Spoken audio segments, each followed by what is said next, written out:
Hello guys, punta tayo ng Yozawa. Siyempre, pag pupunta tayo ng Yozawa, kailangan tayo mag-Shinkansen. Ayan ang Shinkansen, pakita ko sa inyo, di ba? Ang ganda ng design nila. Ang cool ng Shinkansen. Siyempre, sa Eki, may Ekiben, ang mga obento, pero hindi tayo dyan bibili ng obento. Ayan na, sumakay na tayo dyan. Yan yung aming sasakyan, papuntang Yozawa. So, dumating na siya. Stop muna siya dyan, lilinis-linis, tapos sasakay na tayo. So, nakakuha kami ng ticket. Ang nakuha namin ticket ay sa may Grand Pass. May experience naman natin sumakay sa Grand Pass. Ang cool, diba? Ang cute ng design niya, diba? Hindi pa lang cute, ang cool ng design niya. Ayan. So, dyan tayo sasakay. Eto dyan, yan sa Grand Pass na yan. Doon sa tayo sa unahan. Ayan. Siyempre, may experience naman natin ang sumakay dyan. So, ayan ang seat ng Grand Pass. Ayan. Diba? Ang ganda. Makarelax ka. Kasi nasa 2 hours, 1.5 hours ang papunta ng Yozawa. Ayun, ang by Shinkansen ha. Maaga tayong umalis, kaya coffee muna tayo and sandwich. Ito pala ang table dito sa seat ng Grand Pass. Ayan. So, meron din silang paganyan para pagkakain ka ng ubento. Ayan, yung makikita mong view naman pag nandito ka sa Grand Pass. Ayan. Diba, maganda rin. At ang ganda talaga ng seat, makaka-relax ka. Kahit na 1.5 hours or more than 2 hours pa ang iyong biyahe, maganda naman, makaka-relax ka naman kasi maganda ang seat nila, pati yung hanggang sa paa mo, pwede mo siyang itaas, maluwag. So ayan na, fast forward, nandito na tayo sa Yozawa. Ayan, so punong-puno ng yelo at umuulan ng yelo ngayon. So lahat na pumunta dito ay mag-ski and mag-snowboard. So, yung sa station ng local train, ayan may paganyan para pagka gininaw ka, sumausaw ka lang dyan. Yan yung local train station na nila na every 1 hour bago dumating. Sabi ka na, grabe, pag nag-aantay ka talagang every 1 hour bago dumating yung train nila talaga. Tapos, ayan ang makikita mong view. Talagang puro yelo talaga. Yama talaga siya na puro snow.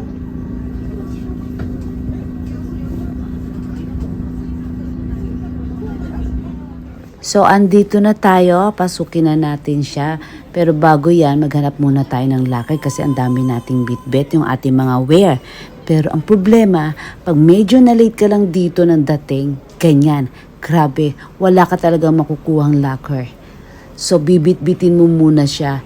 So, ang gagawin ko, bibit-bitin ko muna yung mga gamit ko dahil wala nga talaga tayo makuhang locker. Tapos paunahin na natin muna mag-snowboard ang aking anak. So, ganyan kadami ang tao ngayon. Kasi syempre, holiday, di ba? 3 days holiday dito sa Japan. So, ganyan kadami ang tao.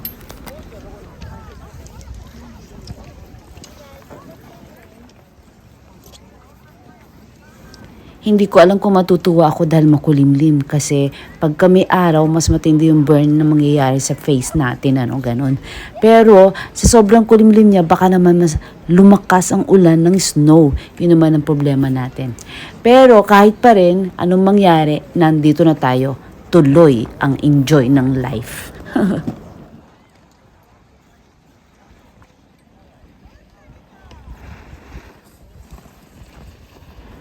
So mag-video-video muna tayo hanggat hindi pa tayo nakakakuha ng locker. Ayan, hanggat may bit-bit pa ako, video-video muna lang tayo. Ito try natin pasukin to. Kasi dati itong train station itong lugar na to. Tapos ginawa nilang skijo. Ayan. So tingnan natin, pasukin natin ngayon train na to. Kasi sabi nila pwede daw mag-iwan ng gamit dyan o kumain ka dyan kung may dala kang ubento. Kaya lang hindi safe kasi open yan. So ang ilalagay mo lang talaga dyan yung mga gamit, yung pinagbihisan mo. I-try natin puntahan yan kung meron tayong makikitang paglalagay natin. Kaya lang, kailangan lang kasi dyan yung mga damit lang tsaka sapatos ang iiwan mo, di ba? Hindi mo kailangan iwan yung mga bag mo. So, pasukin natin ganyan na itsura niya, hindi natin masyado makuha na ng video. Ayan, pero hindi natin iiwan yan, pinatong ko lang saglit. Hindi natin yan iiwan. Ayan, naulan. Naulan ng Yuki. Di ba? Ito yung Yuki. Ayan. Sarap maghalo-halo sana, Ayan.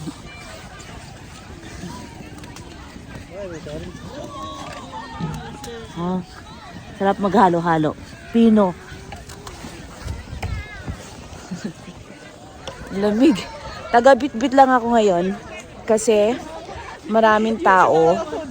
Tapos walang lagay ng locker. Kasi ngayon, 3 days holiday sa Japan. So maraming tao as in. Ayan, kikita nyo marami. Ayun. Andun sila. Ayan. Super dami ng tao. Banda doon, mas marami pa doon. Tapos walang locker. Kaya mauubos yung oras. So yung anak ko is pinag-ano ko na siya. Pinag-snowboard ko na siya. At ako na lang muna magbitbit ng mga gamit. Ayan. Bitbit ko mga gamit. So ako yung taga-bitbit muna. Ayan ang mga gamit. Ayan. Tapos eto pa. Ayan. Ayan. Lahat bitbit ko. So wala kayong pag-iwanan. So ako ay hindi makapag lamyarda sa snow. Ayan. Gala-gala ng lakad-lakad. Hindi makapag-ski, hindi makapag-snowboard. Tapos naulan pa. Panalo. Ito yung lumang densya. Ayan, inilagay nila dyan. Mahaba yan hanggang doon. Tapos ginagamit nila ngayon pahingahan. Mainit dyan sa loob dyan. Mainit dyan. Oo, dyan sila kumakain. Iniiwan niya ibang gamit. Yung mga walang locker, ganon. Pero walang mahalagang bagay kailangan. Mga shoes lang. Ayun na mahaba yan. Hanggang doon yan sa dulo. Tapos, ayun yung ayan. Diyan yung rentahan ng mga wear, snow wear, yung mga ganon. Andyan lahat, snowboard, ski, dyan ang rentahan, tsaka locker room. Kaya lang puno sila ngayon. Tapos, andoon, yun. Andipla. Doon sa bandang yun, andun na yung densya, yung train. So, pagbaba mo doon, diretso ka na agad dito. So, mula doon sa mismong eki ng Yozawa, 10 minutes lang. Yun, 10 minutes lang siya. Lamig. So, ayun yung aking anak. Ayun siya, nag-snowboard siya. Ayun. Hayaan muna natin siya. So, taga-bit-bit muna ako. Ayun. So, ayan. Yan ang ipinakayo ko. Ang hirap niyan. Tapos, nawawalan pa ako ng balance para tumayo. So, ayan, kahit maulan ng yelo, maraming tao talaga. Ayan, no. Kasi 3 days holiday, diba? Katulad na sabi ko kanina. Kaya ang daming tao. Tsaka hanggang ngayon, ayun, no. Ayun. May mga pila pa. Ayun, no. Marami pang pila. So hanggang mamayang gabi sila dyan.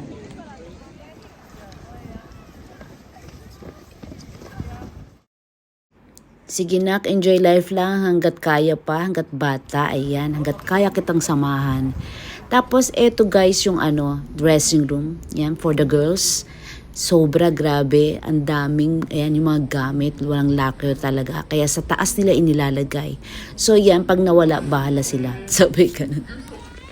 So ayan, sinuwerte tayo, nakakuha tayo ng locker. Wala na tayo masyadong bitbit. Ayan, hindi na ako may bitbit. Nakakuha na tayo ng locker. Nailagay ko na rin sa wakas. 500 yung locker na yun 500 ang locker nila. So ayan, makagala na tayo. Ayan, nasa na yung aking anak. Hindi ko na ngayon alam kung nasaan. So ayan siya ngayon. Yung surrounding niya buo. Malawak siya as in.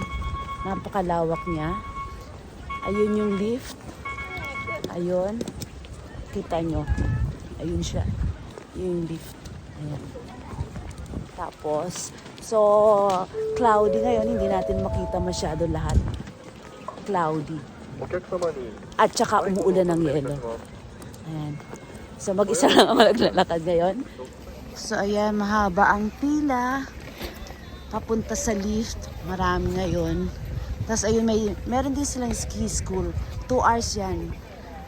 Ayan. 5,000 ang bayad, 2 hours ang turuan. So, uuwi ka ng hindi luhaan dahil matututo ka talaga. So, nandiyan ang anak ko talaga ngayon. So, ako, gagala lang muna ako. Ayan, ilibot ko muna kayo. Ayan. Walang music, kaya walang copyright, kaya pwedeng, ayan. So, no mama, yan, magsalita na lang ako na magsalita dito. Bahala na lang kayo mag-adjust. Ayan, pag nagutom ka, marami din kainan dito. Ayan. So, may pizza din. So, ayan. Andito tayo ngayon sa sa dulo na. Hindi pa, ayun pa pala yung dulo. Scott, taas ng lift. Ayan. Ayan yung lift. Ayan. Yan lang sila sasakay.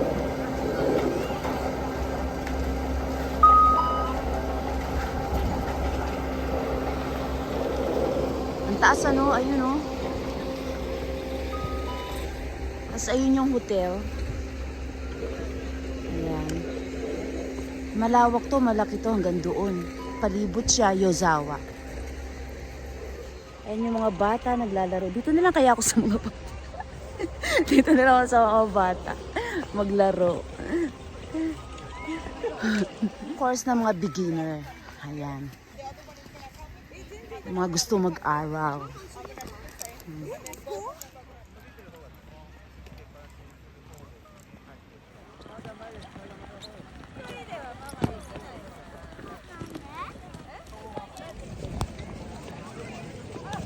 Grabe ang lakas.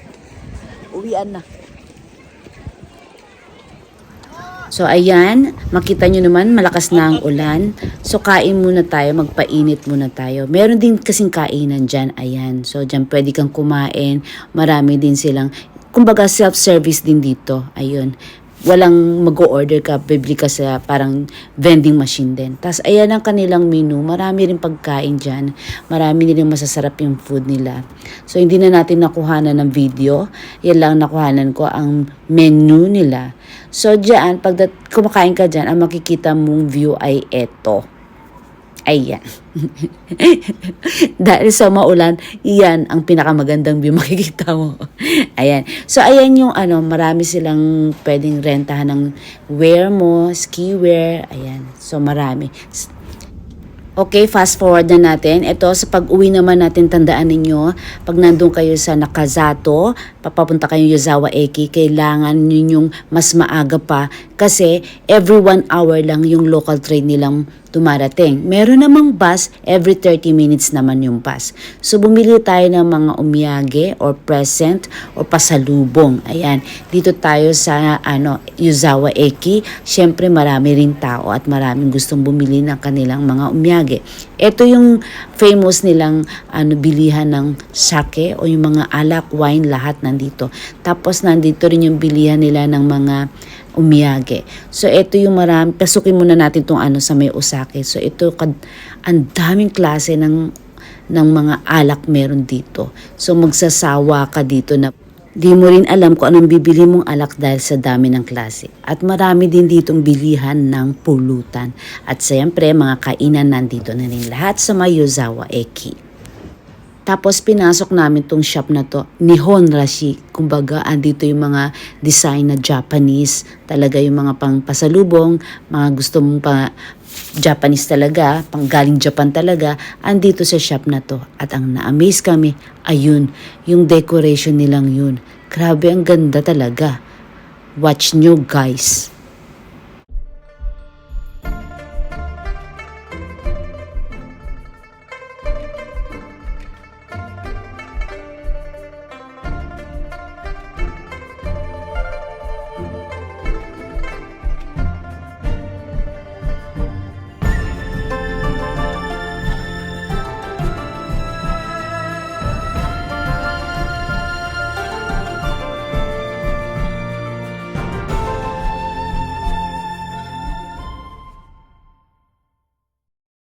That's all guys. Thank you for watching. Don't forget to like and subscribe.